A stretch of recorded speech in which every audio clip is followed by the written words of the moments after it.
Shalom Shalom Shalom. இந்த காலை வேத தியானத்திற்கு உங்களை ஒவ்வொருவரும் வருக என்று வரவேற்கிறோம்.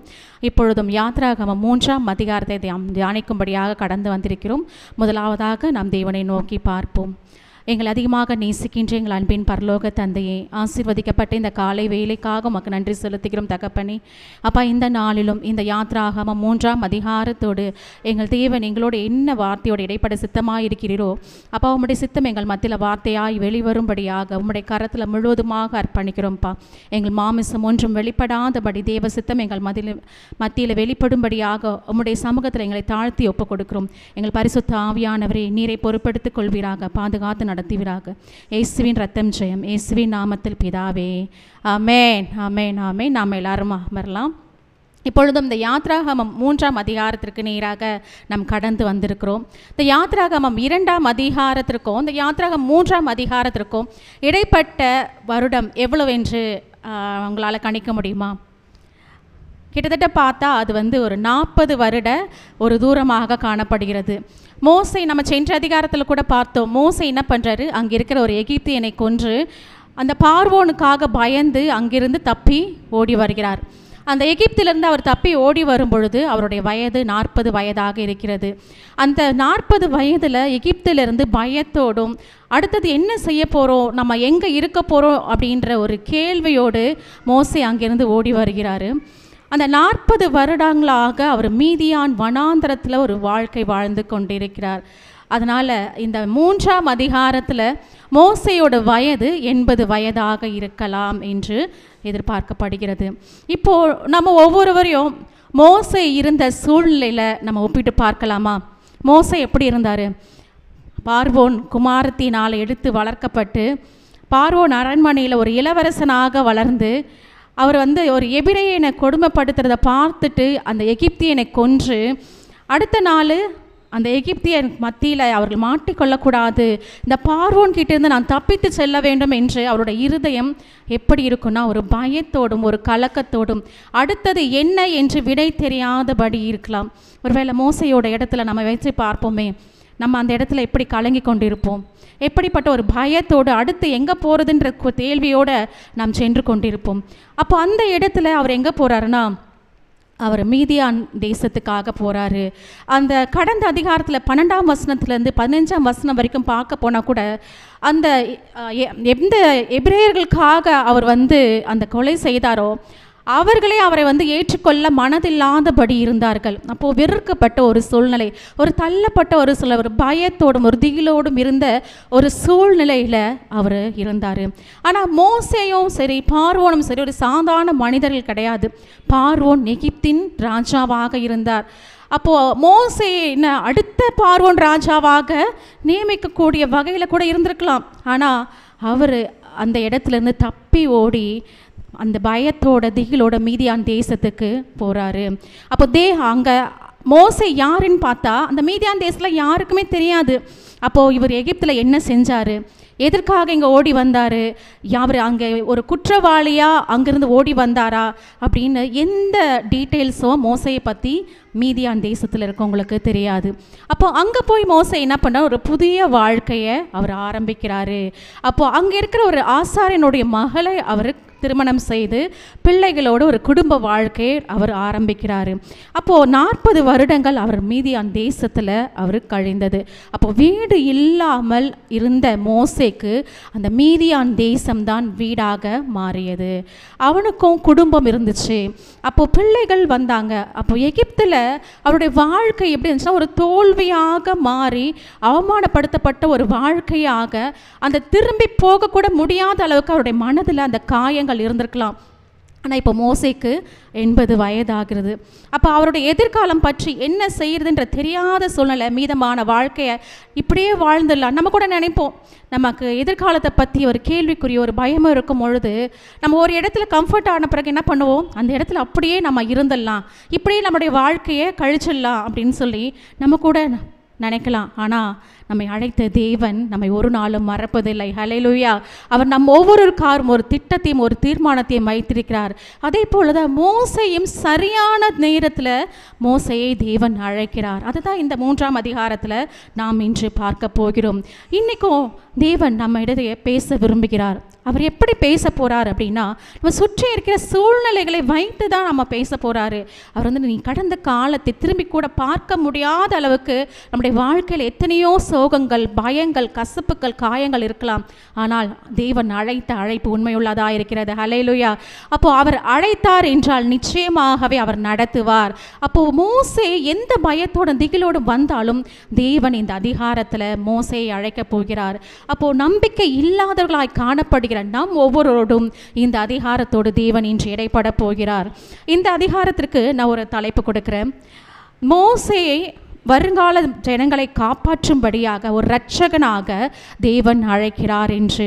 இதில் 2 பகுதிகளாக பிரிக்கிறேன். 1 to 10 வரை இஸ்ரவேலில், அதாவது எகிப்தில் அடிமையாக இருக்கிற தன் ஜனங்களை மீட்க மோசேயை தேவன் அழைத்தார். 11 to 22 வரைக்கும் தேவனுக்கும் மோசேக்கும் நடந்த உரையாடல் என்று நான் பிரிக்கிறேன். இப்போ முதலாவது நம்ம பார்க்க போகிறோம். அப்போ மோசே மீதியான் தேசத்து ஆசாரியனாக இருந்த தன் மாமனாகிய எத்ரோவின் ஆடுகளை மேய்த்து வந்தான். அப்போ ஒரு ப்ரொஃபைலே என்ன ஆகுது, ஒரு சேஞ்ச் ஆகுது. அப்போ பார்வோன் அரண்மனையில் ஒரு இளவரசனாக வளர்க்கப்பட்ட அந்த மோசே இப்போ ஆடு மேய்ப்பவனாக அவருடைய ப்ரொஃபைல் ஒரு ரொம்ப கீழே போயின மாதிரி காணப்படுகிறது. நேற்று கூட பார்த்தோம், எகிப்தியர்கள் ஆடு மேய்ப்பர்கள் ஒரு பொருட்டாகவே அவர்கள் நினைக்க மாட்டார்கள். அவர்களை வந்து ஒரு அவமானப்படுத்தப்பட்டவர்களாகவே அவர்கள் பார்ப்பார்கள் என்று. அவன் ஆனால் என்ன பண்ண, அதனுடைய ப்ரொஃபைலை மாற்றிக்கொண்டு அந்த இடத்துல ஆடுகளை மேய்த்து வந்தவனாக காணப்படுகிறான். அவன் ஆடுகளை வனாந்திரத்தின் பின்புறத்திலே ஓட்டி தேவ பர்வதமாகிய ஓரேப் மட்டும் வந்தான். அங்கே கர்த்தருடைய தூதனானவர் ஒரு முட்செடியின் நடுவிலிருந்து உண்டான அக்கினி ஜுவாலையிலே நின்று அவனுக்கு தரிசனமானார். ஹல்லேலூயா. அப்போ ஆண்டவர் ஒரு திட்டத்தையும் ஒரு தீர்மானத்தையும் வைத்திருக்கிறார் என்றால் நிச்சயமாகவே அவர் நம்மோடு சுற்றி இருக்கிற ஒவ்வொரு காரியங்களோடு தேவன் நம்மோடு பேசுவார். அதனால தான் இன்றைக்கும் நம்ம சுற்றி நடக்கிற காரியங்களை குறித்து நம்ம ஆர்வம் மிக்கவர்களாகவும் அந்த விஷயங்களை குறித்து ரொம்ப சென்சிட்டிவாக நம்ம இருக்கணும். ஏன்னா தேவன் எதன் மூலமாக நம்ம அழைப்பார், எந்த சூழ்நிலை மூலமாக நம்மோடு பேசுவார் என்று நமக்கு தெரியாது. அப்போ மோசேயோட தேவன் முச்செடியின் நடுவிலிருந்து உண்டான அக்கினி ஜுவாலையிலே நின்று அவனுக்கு தரிசனமானார் என்று போடப்பட்டிருக்கிறது. அப்பொழுது அவன் உற்று பார்த்தான். அப்போ மோசே என்ன பண்றாரு, அந்த முச்செடி எப்படி எரியுது, அது நடுவில் அக்கினி ஜுவாலை இருக்குது அப்படின்னு சொல்லி அதை உற்று பார்த்தான் என்று போடப்பட்டிருக்கிறது. அப்போ இந்த நாளில் நாமும் என்னன்னா, தேவன் நம்மோடு எந்த காரியத்தோடு பேசுவார் என்று நாம் ஒவ்வொரு நாளும் உற்று நோக்கி அவரை நெருங்கி கிட்டி சேர்பவர்களாக காணப்பட வேண்டும். எந்த காரியத்தை கொண்டு தேவன் இன்று நம்மோடு பேச விரும்புகிறார் என்று நாம் ஆர்வம் மிக்கவர்களாக காத்து கொண்டிருக்கிறவர்களாக இருக்க வேண்டும் என்று இந்த அதிகாரத்தின் மூலமாக, இந்த வசனம் மூலமாக தேவன் நம்மோடு இடைப்பட்டு கொண்டிருக்கிறார். முச்செடி அக்கினியால் ஜுவாலித்து எரிந்தும் அது வெந்து போகாமல் இருந்தது. ஹல்லேலூயா. அப்போது இந்த இடத்துல ஒரு முட்செடி வந்து நெருப்பில் எரியும் பொழுது அது என்ன ஆகும், கருகி போகும், சாம்பலாகும். ஆனால் அது வெந்து போகாமல் இருந்தது அப்படின்னு சொல்லப்பட்டிருக்கு. அப்போ இதில் தேவனுடைய மகிமையின் பிரஸ்தாபத்தை வெளிப்படுத்தும்படியாக காணப்படுகிறது. அப்பொழுது மோசே, இந்த முட்செடி வெந்து போகாதிருக்கிறது என்ன, நான் கிட்ட போய் அந்த அற்புத காட்சியை பார்ப்பேன் என்றான். அப்போ ஆண்டவர் கிட்ட போய் நான் சேர்ந்து அவர் எனக்காக என்ன திட்டத்தை வைத்திருக்கிறார் என்று நான் பார்ப்பேன் என்று மோசே அந்த இடத்துல அந்த அற்புத காட்சியை நான் பார்ப்பேன் என்று அது கிட்ட போக முயற்சிக்கிறார். அப்போது அவன் கிட்ட வர அந்த அக்கினி ஜுவாலையில் அந்த முச்செடி எப்படி கருகி போகாமல் வெந்து போகாமல் இப்படி இருக்குதே அப்படின்னு சொல்லி அதை பார்க்கும் பொழுது வரும் பொழுது முச்செடியின் நடுவிலிருந்து தேவன் அவனை நோக்கி அழைக்கிறார். அப்போ இந்த நாளும் தேவன் நம்மளோடு பேசி கொண்டிருக்கிறார். தேவன் நம்ம எந்த சூழ்நிலையில் அழைக்கிறார்.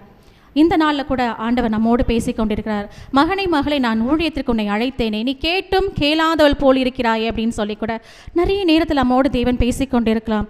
ஆனால் இந்த இடத்துல மோசே மோசே என்று தேவன் கூப்பிடும் பொழுது மோசே அவர் இமிடியேட்டாக ரெஸ்பான்ஸ் பண்ணுறார், இதோ அடியேன் என்றான்.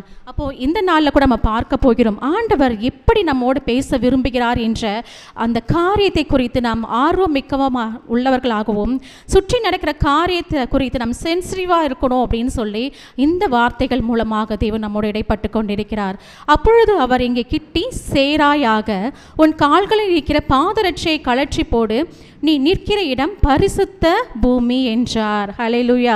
அப்போது அந்த இடத்தை போய் கிட்ட பார்க்க வேண்டும் என்று மோசே நெருங்கும் பொழுது ஆண்டவர் சொல்கிறார், நீ நிற்கிற இடம் பரிசுத்தம் உள்ளது அப்படின்னு ஆண்டவரை தன்னை வெளிப்படுத்துகிறார், தன்னுடைய மகிமை வெளிப்படுத்துகிறார், தன்னுடைய பரிசுத்தத்தை அவர் வெளிப்படுத்துகிற காரியமாக காணப்படுகிறது. அப்போ இந்த நாளில் நாம் எதையெல்லாம் நம்மளுடைய வாழ்க்கையிலிருந்து கழற்றி போட்டு தெய்வ பிரசன்னத்தை நாம் உணர்வுகளாக காணப்பட வேண்டும்.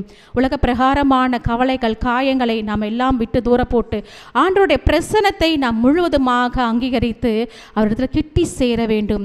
அதனால தான் அந்த பாதரட்சை ஆண்டவர் கழற்றி போடு, நிற்கிற இடம் பரிசுத்த பூமி என்றார். ஆண்டவருடைய பிரசன்னம் அந்த இடத்துல இறங்கி கொண்டிருக்கிறது. அவருடைய பிரசன்னம் வல்லமை உள்ளது, அவருடைய பிரசன்னம் பராக்கிரமம் செய்யும், அவருடைய பிரசன்னம் பரிசுத்தம் உள்ளது. அப்போது அந்த இடம் முழுவதும் ஒரு பரிசுத்த பூமியாக காணப்படுகிறது. அதனால் உன் பாதரட்சையை கழற்றி போடு என்று தேவன் மோசையோடு இடைப்பட்டு கொண்டிருக்கிறார். அதுக்கடுத்தது ஆண்டவர் தான் யார் என்ற ஒரு அடையாளத்தை அங்கே வெளிப்படுத்துகிறார். நான் ஆபிரகாமின் தேவனும் ஈசாக்கின் தேவனும் யாக்கோபின் தேவனும் ஆகிய உன் பிதாக்களுடைய தேவனாய் இருக்கிறேன் என்றார் என்று போடப்பட்டிருக்கிறது. அப்போது அவர் தலைமுறைகளின் தெய்வமாக அவர் காணப்படுகிறார். ஆபிரகாமுக்கு தரிசனமான தேவன், ஈசாக்குக்கு உதவி செய்த தேவன், யாக்கோபு என்ற எத்தனை இஸ்ரவேலாக பெயர் மாற்றின தேவன் இன்று நான் உன்னோடு இருக்கிறேன் என்று அன்று அவர்களோடு இருந்த தேவன் இன்று நம்மோடு இருக்கிறார். ஹல்லேலூயா. அப்போ அவர் யார்? நான் சர்வ வல்லமை உள்ளவர், ஆதியும் அந்தமுமாய் நான் இருக்கிறேன் என்று தேவன் அங்கு வெளிப்படுத்துகிறார். அப்போ அவர் ஆபிரகாமுக்கு அவர் வாக்குரைத்த தேவனாய் இருக்கிறார். அப்போ அந்த இடத்துல தேவன் தன்னுடைய காரியத்தை வெளிப்படுத்துகிறாய் காணப்படுகிறார். மோசே தேவனை நோக்கி பார்க்க பயந்ததினால் தன் முகத்தை மூடிக்கொண்டான் என்று. ஹல்லேலூயா. அப்போ அவர் வல்லமை உள்ள தேவனாய் காணப்படுகிறார். அப்போ அவருடைய முகத்தை நோக்கி பார்க்க கூட முடியாதபடி மோசே தன்னுடைய முகத்தை மூடிக்கொண்டான் என்று. அப்பொழுது ஆண்டவர் சொல்லுகிறார், எகிப்தில் இருக்கிற என் ஜனத்தின் உபத்திரவத்தை நான் பார்க்கவே பார்த்து ஆலோட்டுகளின் நிமித்தம் அவர்கள் இடுகிற கூக்குரலை கேட்டேன், அவர்கள் படுகிற வேதனைகளையும் அறிந்திருக்கிறேன். ஹல்லேலூயா. அப்போது ஆண்டவர் எகிப்தில் இருக்கிற தன்னுடைய ஜனங்களுடைய அந்த அடிமைத்தனத்தின் அவர்கள் படுகிற கொடுமையின் நிமித்தம் அவர்கள் இடுகின்ற கூக்குரலை நான் கேட்டேன் என்று சொல்லுகிறார். ஹல்லேலூயா. ஏனென்றால் அவர் சர்வ வல்லவர், எங்கும் நிறைந்தவர், ஏலோகியமாக காணப்படுகிறார். ஹல்லேலூயா. அப்போ அவர் தன்னுடைய ஜனங்களுடைய கூக்குரலை கேட்கிறவராக காணப்படுகிறார். இந்த நாளில் கூட நம்முடைய கஷ்டங்கள் மத்தியிலும் துயரங்களின் மத்தியிலும் ஆண்டவரை நோக்கி நம்முடைய விண்ணப்பத்தை ஏறெடுக்கும் பொழுது தேவன் என்னை கேளாதவர் போல் இருக்கிறாரே என்று நாம் சோர்ந்து போகிறோம். நிச்சயமாக கிடையாது. தேவன் நம்மை காண்கிற தேவன், அவர் நம் கூக்குரலை கேட்கிற தேவன், நம் ஜெபத்திற்கு பதில் தருகிற தேவனாய் இருக்கிறார். அப்போ தன்னுடைய ஜனங்களுக்கு, ஏன்னா ஆபிரகாமுக்கு ஈசாக்குக்கு யாக்கோபுக்கு உங்கள் சந்ததிகளை நான் ஆசீர்வதிப்பேன் என்று ஆண்டவர் அவர்களோடு வாக்குத்தத்தம் பண்ணியிருக்கிறார். அவர்களோடு உடன்படிக்கையை அவர் செய்திருக்கிறார். தேவன் செய்த உடன்படிக்கை அவர் ஒரு நாளும் மறவாத தேவனாய் காணப்படுகிறார். வாக்குரைத்தவர் வாக்கு மாறாத தேவனாக காணப்படுகிறார். எனவே தான் எகிப்தில் தன்னுடைய ஜனங்கள் அடிமைப்பட்டு அவர்கள் கொடுமையின் நிமித்தம் கூப்பிடுகிற அந்த கூக்குரலை தேவன் கேட்கிறவராக அவர்களுக்கு விடுவிக்க ஒரு இரட்சகனை அவர்கள் மத்தியில் மோசேயை அனுப்பும்படியாக தேவன் இங்கு அழைக்கிறார். ஹல்லேலூயா. அப்போது ஆண்டவர் சொல்கிறாரு அந்த 7ஆம் வசனத்தில் கடைசி பகுதியில், அவர்கள் வேதனைகளையும் அறிந்திருக்கிறேன். அப்போ இந்த நாளில் நம்முடைய இருதயத்தில் எத்தனையோ காயங்கள் இருக்கலாம், எத்தனையோ வேதனைகள் இருக்கலாம், நம்மளை விசாரிக்கக்கூட ஒரு ஆள் இல்லை, நமக்கு ஆறுதல் சொல்லக்கூட ஒரு ஆள் இல்லை அப்படின்னு நினைக்கிறோம். ஆனால் உன் தாய் மறந்தாலும் நான் உன்னை மறப்பதில்லை என்று சொன்ன தேவன் நம்முடைய வேதனைகளை அறிந்திருக்கிறார். அவர் நிச்சயமாகவே முடிவுண்டு நம்பிக்கை வீண் போகாது என்று சொல்லும்படியாக இந்த நாளில் இந்த வசனங்களோடு நம்மளோடு இடைப்பட்டு கொண்டிருக்கிறார். மேலும் நாம் வாசிக்க கேட்கலாம். 8 to 10 வரைக்கும் நான் வாசிக்கிறேன். அவர்களை எகிப்தியரின் கைக்கு விடுதலையாக்கவும் அவர்களை அந்த தேசத்திலிருந்து நீக்கி கானானியரும் ஏத்தியரும் எமோரியரும் பெர்சியரும் ஏவியரும் எபூசியரும் இருக்கிற இடமாகிய பாலும் தேனும் ஓடுகிற நலமும் விசாலமுமான தேசத்தில் கொண்டு போய் சேர்க்கவும் இறங்கினேன். ஹல்லேலூயா. அப்போது அந்த கொடுமைப்படுத்தப்பட்ட அந்த அடிமைத்தனத்திலிருந்து என் ஜனங்களை எங்கு கொண்டு போக போகிறேன்? பாலும் தேனும் ஓடுகிற அந்த கானான் தேசத்துக்குள்ளாக நான் கொண்டு போக விரும்புகிறேன் என்று ஆண்டவர் இங்கு வாக்குரைத்து கொண்டிருக்கிறார். ஹல்லேலூயா. இப்போ இந்த வசனங்கள் இந்த நாளில் அவர்களுக்கு மட்டும்தான் பேசி கொண்டிருக்கிறதா என்றால் நிச்சயமாக இல்லை. ஆண்டவருடைய வசனங்கள் இந்த நாளில் நம்மோடு பேசி கொண்டிருக்கிறது. அப்போது இந்த அடிமைத்தனத்திலிருந்து இந்த கசப்புகளிலிருந்து, இந்த வேதனைகளிலிருந்து நான் எப்பொழுது விடுதலை ஆவேன் என்று, ஒருவேளை இந்த கட்டப்பட்ட காரியங்களிலிருந்து நான் எப்பொழுது விடுதலை ஆவேன் என்று கூட தெரியாதபடி என்னுடைய வாழ்க்கையை நான் இப்படியே கழித்து விடலாமா என்று அங்கலாய்த்து ஏங்கிக் கொண்டிருக்கிற நம்முடைய மத்தியில தான் ஆண்டவருடைய வார்த்தை கடந்து வந்து கொண்டிருக்கிறது. மகனே மகளே, நீ கவலைப்படாதே, பாலும் தேனும் ஓடுகிற கானான் தேசத்தில் உன்னை நான் கொண்டு போய் சேர்ப்பேன் என்று. ஹல்லேலூயா. அப்போ ஆண்டவர் நமக்கு என்று ஒரு பெரிய திட்டத்தையும் ஒரு தீர்மானத்தையும் அவர் வைத்திருக்கிறார். ஒரு விசாலமான தேசத்தில் நம்மை கொண்டு போய் நிச்சயம் அவர் சேர்ப்பார். ஹல்லேலூயா. இப்பொழுதும் இஸ்ரவேல் புத்திரின் கூக்குரல் என் சந்நிதியில் வந்து எட்டினது. எகிப்தியர் அவர்களை ஒடுக்குகிற ஒடுக்குதலையும் கண்டேன். நீ இஸ்ரவேல் புத்திரராகிய என் ஜனத்தை எகிப்திலிருந்து அழைத்து வரும்படி உன்னை பார்வோனிடத்திற்கு அனுப்புவேன், வா என்றார். அப்போ மோசேக்கு ஆண்டவர் என்ன சொல்றாரு? தன்னுடைய ஜனங்களை அவர் மீட்டு கொண்டு வரும்படியாக, அவர் படுகின்ற அந்த கொடுமையின் நிமித்தமும், அவர்கள் படுகின்ற அந்த வேதனை நிமித்தமும், அவர்கள் அந்த அடிமைத்தனத்திலிருந்து மீண்டு வரும்படியாக அவர்களை பாலும் தேனும் ஓடுகிற ஒரு நலமான, ஒரு விசாலமான இடத்துல நான் கொண்டு போய் சேர்க்க விரும்புகிறேன். அவர்களை மீட்கும் இரட்சகனாக உன்னை நான் அழைக்கிறேன், நீ வா என்று மோசேவை அழைக்கிறார். இந்த நாளில் கூட நம்முடைய தேசத்தில் கூட எத்தனையோ கட்டப்பட்ட ஜனங்கள் இருக்கிறாங்க, எத்தனையோ காயங்களோடு கண்ணீரோடு இருக்கிற ஜனங்கள் இருக்காங்க. அவர்களை விடுதலையாக்க தேவன் இன்று நம்மை அழைக்கிறார். அவர்களை விடுதலையாக்க ஒரு இரட்சகனாக தேவன் இன்று நம்மை அழைக்கிறார். அப்போ அவருடைய அழைப்புக்கு நாம் செவி கொடுத்து நிச்சயமாகவே அவருடைய திட்டத்திற்கும் தீர்மானத்திற்கும் நம்ம அர்ப்பணிக்கும் பொழுது கர்த்தர் பெரிய காரியங்களை செய்கிறாராக காணப்படுகிறார். ஹல்லேலூயா. ஆனால் மோசே இந்த இடத்துல அவர் என்ன சொல்ல போறாரு என்றதை பின்வரும் அடுத்த பெயரால் நம்ம பார்க்க போகிறோம். அடுத்த பகுதிகளை நம்ம பார்த்தோம் என்றால் மோசேக்கும் தேவனுக்கும் நடந்த உரையாடலாக நாம் பார்க்க இருக்கிறோம். அப்போ மோசே தேவனை நோக்கி சொல்றாரு, பார்வோனிடத்திற்கு போகவும் இஸ்ரவேல் புத்திரரை எகிப்திலிருந்து அழைத்து வரவும் நான் எம்மாத்திரம் என்றான். அப்போ மோசே எப்படி எகிப்திலிருந்து திரும்பி வந்தாரு? பயத்தோடும் கலக்கத்தோடும் அவமானப்படுத்தப்பட்டவராக, தன்னுடைய அடையாளத்தை மாற்றிக்கொண்டவராக, தன்னுடைய ப்ரொஃபைலை கீழே தள்ளி ஒரு ஆடு மேய்க்கிறவராக தான் இந்த மீதியான் தேசத்தில் அவர் காணப்படுகிறார். நான் எப்படி அந்த எகிப்து தேசத்துக்கு நான் திரும்பி போக முடியும்? நான் எப்படி அந்த இடத்துல போய் பார்வோன் கிட்ட நான் பேச முடியும் அப்படின்னு கேட்கிறார். இந்த நாளில் தேவன் நம்முடைய ஒரு முழு நேர ஊழியத்திற்கு அழைக்கும் பொழுது நமக்குள்ளே இப்படிப்பட்ட கேள்விகள் எழும்பலாம். நான் எப்படி முழு நேர ஊழியத்துக்கு வர முடியும்? நான் ஒருவேளை வேதாகமத்தை நான் முழுவதும் கற்று தேர்ந்த பிறகும் கூட நான் ஊழியம் செய்ய முடியுமா? நான் தேவனுக்கு ஏதாவது ஒரு காரியத்தை நான் செய்ய முடியுமா? அப்படின்ற கேள்விகள் தான் நம் மத்தியில் எழுந்து கொண்டிருக்கிறது. ஆனால் அழைத்தவர் உண்மை உள்ளவராயிருக்கிறார். ஹல்லேலூயா. அப்போது இந்த நாளில் கூட நம்மளுடைய தாய் சபையில் டேவிட் பாஸ்டர் இந்த செய்தியை பகிர்ந்து கொள்ளும் போது கூட அவருடைய சாட்சியத்தை பகிர்ந்து கொண்டார்.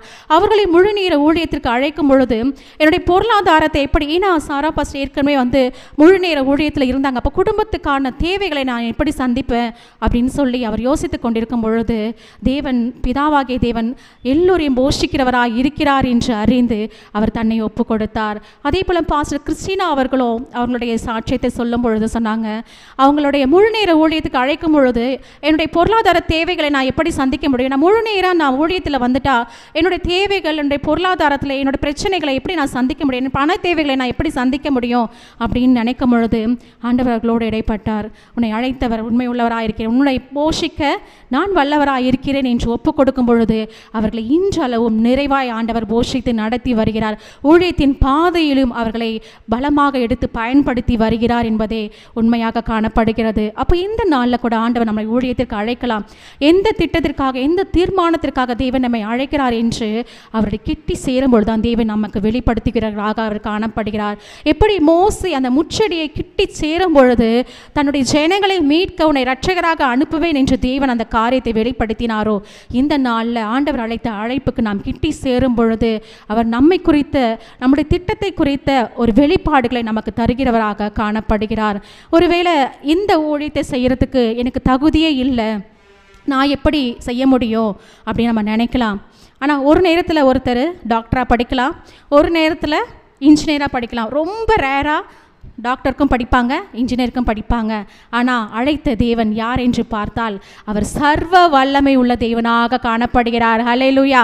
அவரால் கூடாத காரியம் ஒன்றுமே இல்லை என்று நாம் அறிந்திருக்கிறோம். அப்படி இருக்கும் பொழுது அவர் அழைக்கும் பொழுது அவர் நடத்துபவராகவும் காணப்படுகிறார். அழைத்தவர் உண்மை உள்ளவராயிருக்கிறார். ஹல்லேலூயா. அப்பொழுது மோசே தேவனை நோக்கி, நான் இஸ்ரவேல் புத்திரத்தில் போய் உன் பிதாக்களுடைய தேவனிடத்தில் என்னை அனுப்பினார் என்று அவர்களுக்கு சொல்லும் பொழுது அவருடைய நாமம் என்ன என்று என்று அவர்கள் என்னிடத்தில் கேட்டால் நான் அவர்களுக்கு என்ன சொல்லுவேன் என்று கேட்கிறார். ஹல்லேலூயா. அப்போ நான் போய் இஸ்ரவேல் ஜனங்கள்கிட்ட நான் போகிறேன், நான் போய் அவங்ககிட்ட நான் சொல்லும் பொழுது உன்னை அழைத்தவர் யார் என்று கேட்கும் பொழுது நான் அவங்கக்கிட்ட என்ன சொல்லுவேன், நீங்கள் யாருன்னு நான் சொல்லுவேன் அப்படின்னு கேட்குறாரு. முதல் முறையாக தேவன் மோசேயோடு தன்னுடைய அடையாளத்தை வெளிப்படுத்துகிறார். ஹல்லேலூயா. நாம் 14ஆம் வசனத்தை வாசிக்கும் பொழுது தெரியும், அதற்கு தேவன் இருக்கிறவராக இருக்கிறேன் என்று மோசேயுடனே சொல்லி, இருக்கிறேன் என்பவர் என்னை உங்களிடத்துக்கு அனுப்பினார் என்று இஸ்ரவேல் புத்திரரோடு சொல்வாயாக என்றார். அப்போ முதல் முறையாக தேவன் மோசே இடத்துல தன்னை பற்றிய ஒரு அடையாளத்தை, தன்னுடைய வல்லமையை அவர் வெளிப்படுத்துகிறார். அப்போது இந்த இருக்கிறவராக இருக்கிறேன் என்று ஆங்கில வேதாகமத்தில் பார்க்க போனால் ஹூ am I. அப்போது நம்ம மற்றவங்கிட்ட இன்ட்ரடியூஸ் பண்ணும் போது, ஒரு இன்டர்வியூக்கு போகும்போது கூட நம்ம செல்ஃப் இன்ட்ரடக்ஷன் பண்ணும் போது என்ன சொல்வோம், ஐ ஆம் அப்படின்னு நம்ம ஸ்டார்ட் போவோம். ஐ am so and so, my profile is அப்படின்னு சொல்லும் பொழுது, அப்போது ஆண்டவர் நான் யார் என்று முதல் முறையாக அந்த இடத்துல அவர் வெளிப்படுத்துகிறார். தன்னுடைய வல்லமையை வெளிப்படுத்துகிறார், தன்னுடைய அடையாளத்தை அவர் வெளிப்படுத்துகிறார். நான் சர்வ வல்லவர், நான் பராக்கிரமசாலி என்பதை அவர் வெளிப்படுத்தி காண்பிக்கிறார். அப்போ மீண்டுமாக தேவன் தன்னுடைய அடையாளத்தை வெளிப்படுத்துகிறார். நம்ம 6ஆம் வசனத்தில் கூட பார்த்தோம், அவர் தலைமுறைகளின் தேவனாக இருக்கிறார். தம் பிதாக்களுக்கு வாக்குரைத்ததை செய்ய நிறைவேற்ற அவர் வல்லவராக இருக்கிறார் என்று. அப்போ இந்த இடத்துல அவர் என்ன சொல்றாரு, மோசேயை நோக்கி ஆபிரகாமின் தேவனும் ஈசாக்கின் தேவனும் யாக்கோபின் தேவனுமாக இருக்கிற உங்கள் பிதாக்களுடைய தேவனாகிய கர்த்தர் என்னை உங்களிடத்திற்கு அனுப்பினார் என்று நீ இஸ்ரவேல் புத்திரருக்கு சொல்வாயாக. அப்போது அவர் தலைமுறை தோறும் ஆசீர்வதிக்கிற தேவனாக இருக்கிறார்.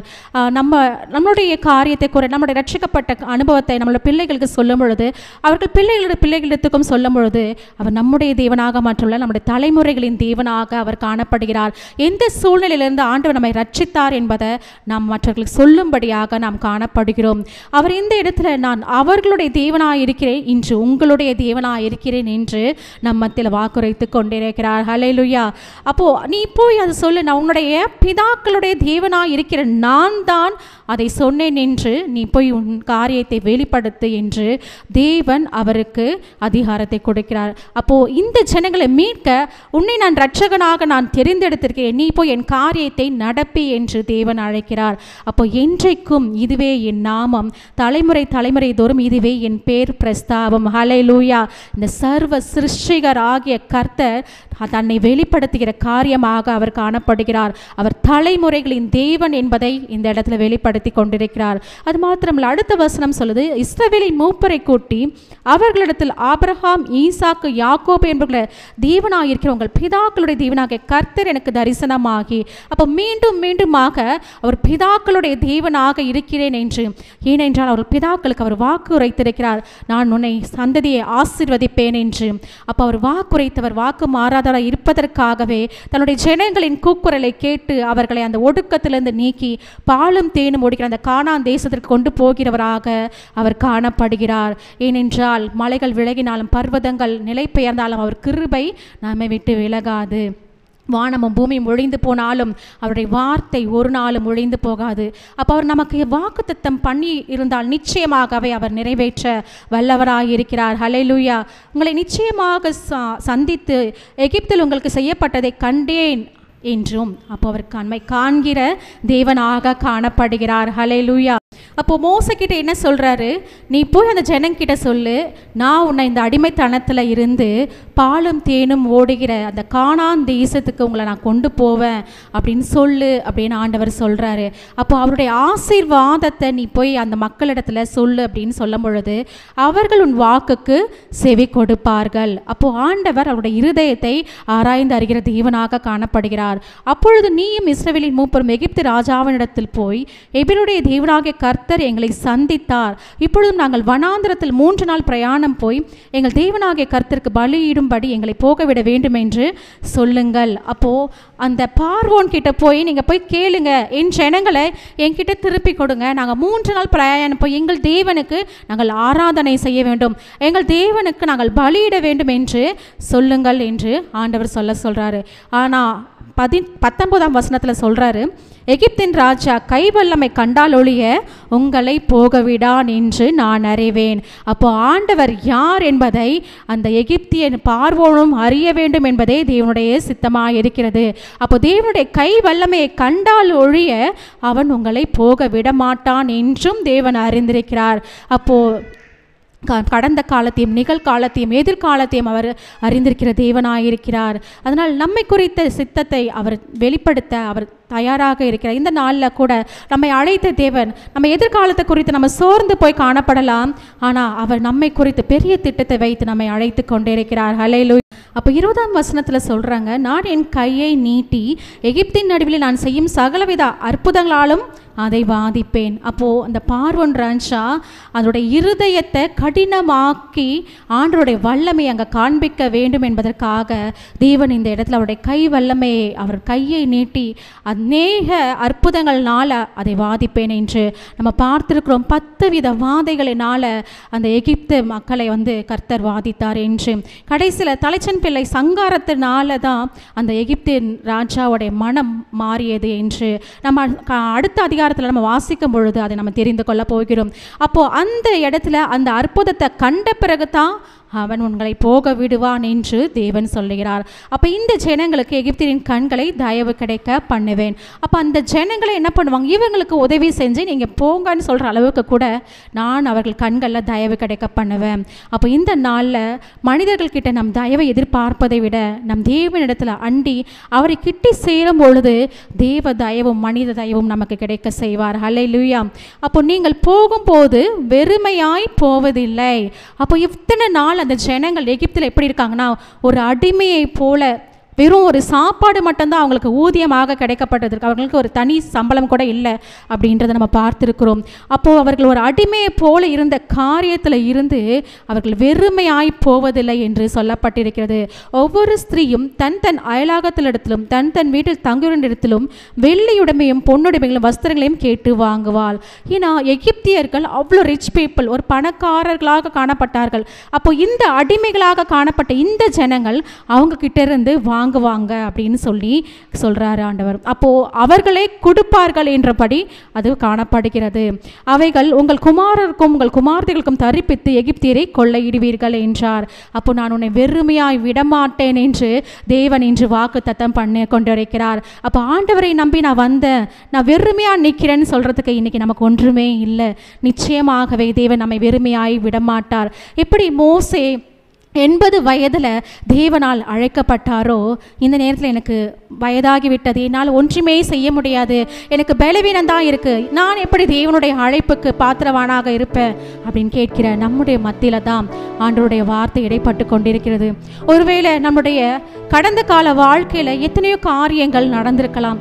அந்த பயத்தை குறித்து, அந்த கலக்கத்தை குறித்து, தேவனுடைய திட்டத்தை நான் எப்படி செயல்படுத்த முடியும் என்ற பயத்தோடு தங்கி கொண்டிருக்கிற நம்மை நோக்கி தான் ஆண்டவருடைய வசனம் வந்து கொண்டிருக்கிறது. அப்போது என்னால் முடியாது, எனக்கு எந்த தகுதியுமே இல்லை அப்படின்னு நினைக்கிற நம்ம இடத்துல தான் ஆண்டோடைய வார்த்தை கடந்து வந்து கொண்டிருக்கிறது. தகுதி இல்லாத நம்மை தேவன் தகுதிப்படுத்த வல்லவராயிருக்கிறார். ஹல்லேலூயா. அப்போது மோசே இந்த இடத்துல தன்னுடைய ப்ரொஃபைலே ஒரு ஆடு மேய்ப்பனாக இருந்த அந்த மோசையை தேவன் அந்த ஜனங்களுக்கு ஒரு இரட்சகனாக மாற்றினார் என்றால், இந்த நாளில் கூட நமக்கு தகுதியே இல்லை, ஆண்டவருடைய ஊழியம் செய்ய எனக்கு எந்த தகுதியுமே இல்லை, நான் படிக்கவே இல்லை, எனக்கு படிக்க கூட தெரியாதே, நான் என்ன ஊழியம் செய்ய முடியும் கேட்கிற நம்ம ஒவ்வொரு மத்தியிலும் அந்த ஆண்டவருடைய வார்த்தை கடந்து வந்து கொண்டிருக்கிறது. அழைத்தவர் உண்மை உள்ளவராயிருக்கிறார், அவர் நடத்துவார் என்று, அவர் நம்மை வெறுமையாய் விடுவதில்லை என்று ஆண்டவருடைய வார்த்தை நம்மோடு கடந்து வந்து கொண்டிருக்கிறது. இந்த நாளில் கூட தேவன் நம்மை அழைத்து இருக்கிறார் என்று நாம் விசுவாசித்தோமானால் நாம் தேவனுக்கு அர்ப்பணிப்போம். நம்முடைய பயங்கள், நம்முடைய கலக்கங்கள், நம்முடைய தோல்விகள், நம்முடைய காயங்கள், நம்முடைய கசப்புகள் எதுவாக இருந்தாலும் அது தேவனிடத்தில் அர்ப்பணித்து தேவன் நம்மை தகுதிப்படுத்தும்படி அவரிடத்தில் நாம் அர்ப்பணித்து ஜெபிப்போம். இப்பொழுது நாம் எழுந்து நின்று நாம் தேவனை நோக்கி ஆராதிப்போம். ஹல்லேலூயா, ஹல்லேலூயா சொல்லுங்க. ஆமென். தேவன் தகுதி உள்ளவர்களை மாத்திரம் ஊழியத்துக்கு அழைப்பதில்லை. ஆமென். ஊழியத்துக்கு அழைத்து அவர்களை தகுதிப்படுத்தி ஆண்டோடைய நாமத்துக்காக வல்லமையாய் பயன்படுத்த இருக்கிறார். ஆமென். நாம் அநேக நேரத்தில் சோர்ந்து போயிருக்கலாம். ஆண்டவரே, என்னை நீ அழைப்பீரா தகப்பனே, எனக்கு அது தகுதி இல்லையே ஆண்டவரே, நான் இதற்கு பாத்திரனா என்று நாம் ஒருவேளை ஒதுங்கி நிற்கலாம். ஆண்டவர் சொல்ல, மகனே உன்னைத்தான் அழைக்கிறேன் வா என்றார். ஆமேன். மகளே உன்னைத்தான் அழைக்கிறேன் வா என்று ஆண்டவர் அழைக்கிறார். நம்முடைய இயலாமையிலும் கர்த்தர் செயல்பட எத்தனை பேர் விசுவாசிக்கிறார். ஆமேன். நம்முடைய இயலாமையில் அவருடைய கரம் நம்மளை வழிநடத்தும். ஆண்டோட விசுவாசம் நம்மளை வழிநடத்தும். ஆண்டோட பலன் நம்மளை வழிநடத்தும். ஆமேன். ஹல்லேலூயா. இயலாமையில் நீ செயல்படுவீர், உம் கரம் என்னை விலகாதிருக்கும். சொல்லமா, இயலாமையில் நீ செயல்படுவீர், உம் கரம் என்னை விலகாதிருக்கும். மலைகளை பெயர்ப்பீர் என்றார், என் தடைகள் உமக்கு எம்மாத்திரும். மரித்தோரை எழ செய்தீர் என்றார், என் நோய்கள் உமக்கு எம்மாற்று. சொல்லலாம், கிரகிக்க முடியா காரியம் செவி சர்வஞானியே உமை ஆராதிப்பேன். கிரகிக்க முடியா காரியம் செவி சர்வஞானியே உமை ஆரா. சொல்ல, கிரகிக்க முடியா, கிரகிக்க முடியா காரியம் செவி சர்வஞானியே உமை ஆராதிப்பேன். சர்வஞானியே உமை ஆராதிப்பேன். சர்வஞானியே உமை ஆராதிப்பேன்.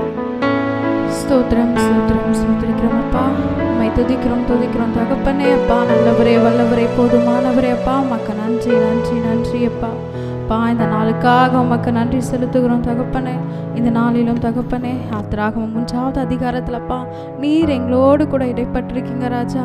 இந்த வேலையிலும் தகப்பனே, நீர் என்னை மறைத்து நீங்கள் பேசுங்க அப்பா. உங்களுடைய வார்த்தை அப்பா எங்கள் ஒவ்வொருவரையும் தொடட்டும் தகப்பனே.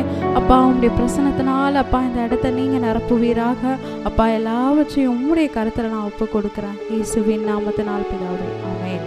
ஷாலோம். யாத்திராகமம் 3வது அதிகாரத்தில் கர்த்தர் என்னோடு கூட பேசின வசனம் 9-10.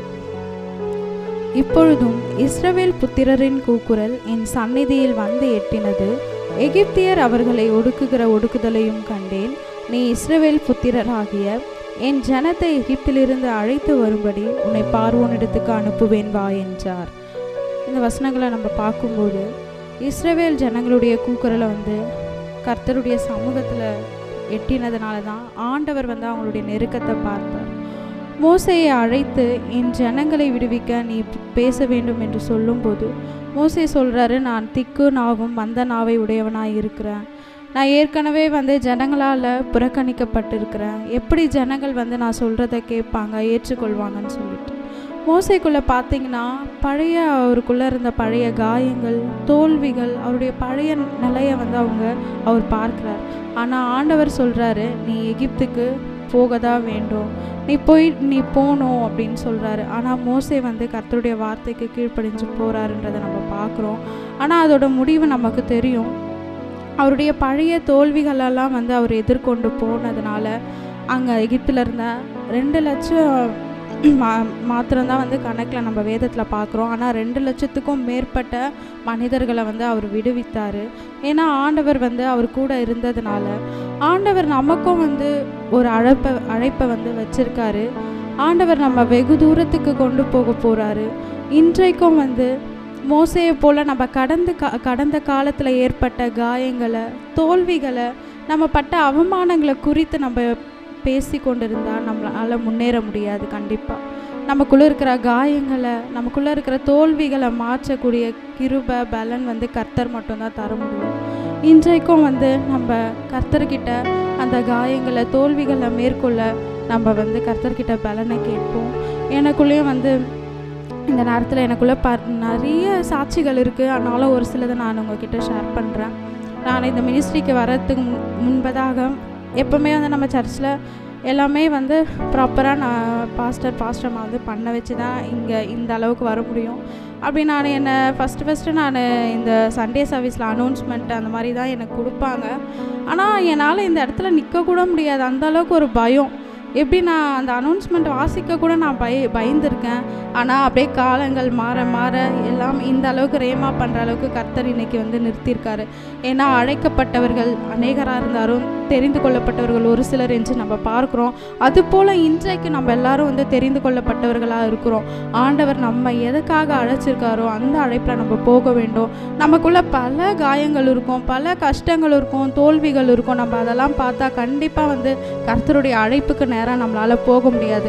அவருடைய வார்த்தைக்கு வந்து நம்மளால் வந்து கீழ்ப்படிஞ்சு நடந்தோம் என்றால் மோசையை போல வந்து அவர் திக்கு நாவு, நான் மந்த நாவுடையவனாக இருக்கிறேன், என்னால் ஒன்றும் பண்ண முடியாதுன்னு சொன்னால் கண்டிப்பாக கர்த்தருக்காக நம்மளால் எழும்ப முடியாது.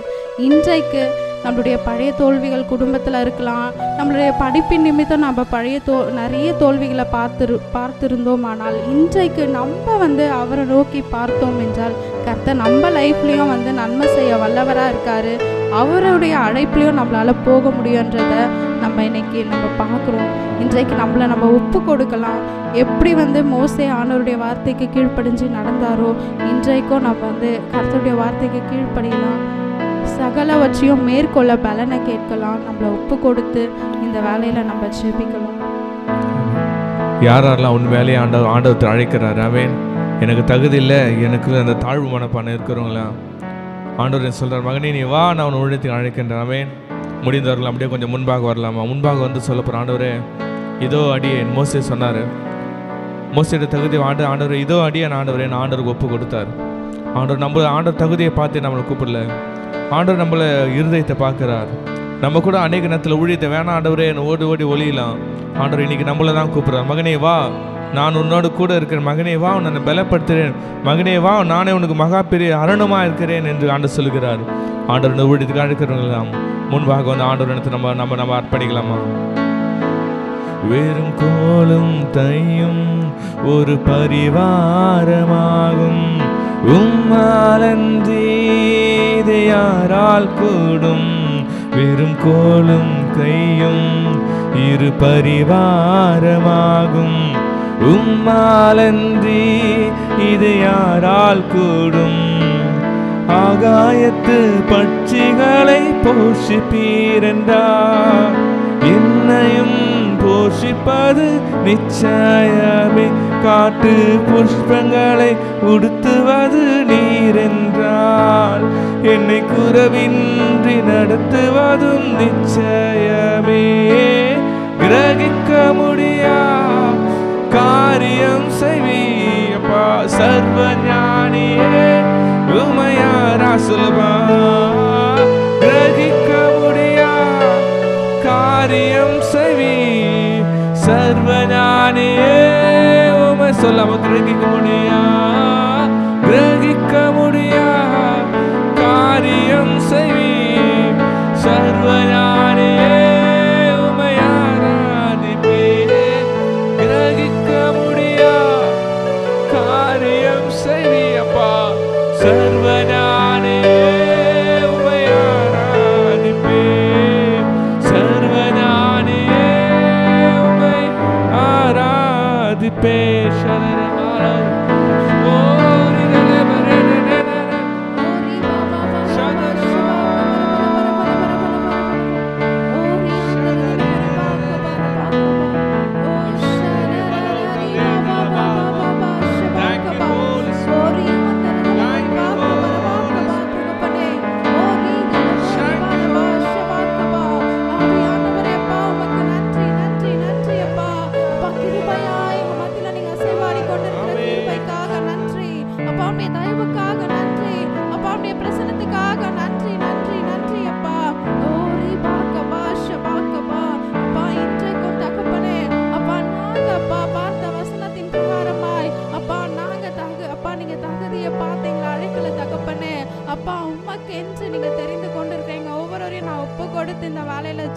ஆவியானவரே அப்பா, நீங்க இன்றைக்கு இறங்கி வருவீராக.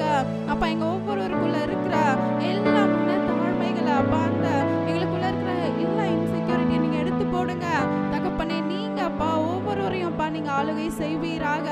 அப்பா எதை குறித்தோம் அப்பா பயப்படாத படிக்க தகப்பனே அப்பா பழைய பயங்கள், தோல்விகள், காயங்கள் அப்பா சகலவற்றையும் அப்பா மேற்கொள்ளக்கூடிய பலன அப்பா இன்றைக்கு அப்பா எங்க ஒவ்வொருவருக்கும் நீங்க கட்டளையிடுவீராகப்பா. எங்களால இதை செய்ய முடியுமா அப்பா, இந்த ஊழியத்தை செய்ய முடியுமான்னு சொல்லிட்டு இவ்வளோ பயங்கள் இருக்கும் தகப்பனே. நீங்க சகலவற்றையும் பார்த்து கொண்டிருக்கிறீங்க அப்பா. நீர் ஒவ்வொருவரோடு கூட பேசி கொண்டிருக்கிறீங்க ராஜா. அப்படியா அப்பா நீர் இன்றைக்கு அப்பா ஒவ்வொருவரையும் அப்பா நீங்க அழைத்திருக்கீங்க, ஒவ்வொருவரையும் நீங்க அழைத்திருக்கீங்க தகப்பனே. அப்பா உங்க அழைப்புல ஓடக்கூடிய கிருபையை நீங்க தருவீராக அப்பா. சகலவற்றையும் மேற்கொள்ளக்கூடிய பலனை இன்றைக்கு அப்பா எங்க ஒவ்வொருவருக்கும் நீங்க கட்டளையிடுவீராக தகப்பனே. அப்பா இங்க எங்க சபையில மட்டும் இல்லப்பா அப்பா, பார்த்து கொண்டிருக்கிற ஒவ்வொருவரையும் நீங்க ஆசீர்வதிங்க அப்பா. அந்த பலனை நீங்க ஒவ்வொருவருக்கும் நீங்க கட்டளையிடுவீராக அப்பா. சகலவற்றையும் தகப்பனே இன்றைக்கு நாங்க மேற்கொள்ளுகிறோம் அப்பா, இன்றைக்கு நாங்க மேற்கொள்ளுகிறோம் தகப்பனே.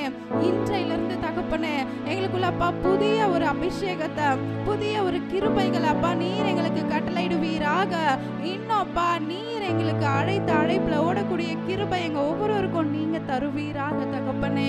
அப்படியா இந்த நாள்ல தகப்பனே நாங்க அப்பா உமக்கு முன்பதாக வந்து நிற்கிறோம் அப்பா. எங்களை நீங்க அப்பா இன்றைக்கு அப்பா ஆசீர்வதிப்பீராக, எங்க ஊழியத்துல நீங்க ஆசீர்வதிப்பீராக அப்பா. சகலவற்றையும் மேற்கொள்ளக்கூடிய பலனை நீங்க இன்றைக்கு எங்க ஒவ்வொருவருக்கும் கொடுத்த கிருபைக்காக உமக்கு நன்றி நன்றி நன்றி அப்பா.